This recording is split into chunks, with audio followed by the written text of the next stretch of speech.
রাজধানীর বিভিন্ন এলাকায় তীব্র গ্যাস সংকট। সকাল থেকে অনেক বাসায় চুলা জ্বলছে না।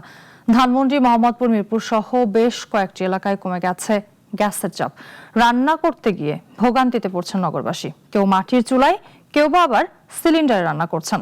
গ্যাস সরবরাহ স্বাভাবিক হবে কবে, সেই প্রশ্নই এখন নগরবাসীর। চুলা আছে রান্নার সব উপকরণ, নেই গ্যাস। সকাল থেকে দুপুর গড়িয়ে সন্ধ্যা, চুলা জ্বালানোর অপেক্ষায় রাজধানীর বিভিন্ন এলাকার বাসিন্দারা। রাজধানীর রামপুর আর ওয়াবদা রোড, ধানমন্ডি, মোহাম্মদপুর, মিরপুর সহ বিভিন্ন এলাকার বাসাবাড়িতে এমন চিত্র এখন নিত্যদিনের। বিকল্পভাবে কেউ রান্না করছেন মাটির চুলায়, কেউ সিলিন্ডারে। গ্যাস নাই, ভাত খাইতারে না, এক পর দুধ হন্ত ডাল দেখাইতারে না কেউ। মানে আমাদের এই পুরো এরিয়াতেই গ্যাস নেই বলতে গেলেই চলে। অতি দ্রুত আমরা চাই যে এই গ্যাসের সমস্যার সমাধান হোক। যাদের এই দুই ব্যবস্থার কোনোটি নেই, তাদের ভরসা এখন হোটেল, রেস্তোরাঁ।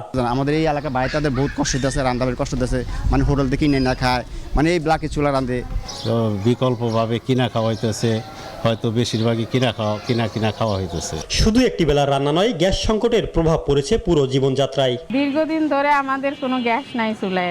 অনেক রাতে গ্যাস আসে, তখন আমরা রান্না করে ঘুমাতে রাত 3টা, আবার সকালে উঠেও গ্যাস পাই না। হ্যাঁ, আমরা ভাত রান্না করতে পারতাছি না, তরকারি রান্না করতে পারতাছি না, এই কারণে আমাদের অনেক কষ্ট হয়। নগরবাসীর প্রশ্ন, যে সেবার জন্য নিয়মিত বিল দিতে হচ্ছে, সেই সেবা স্বাভাবিক হবে কবে? ইমরান শেখ, নাগরিক, ঢাকা।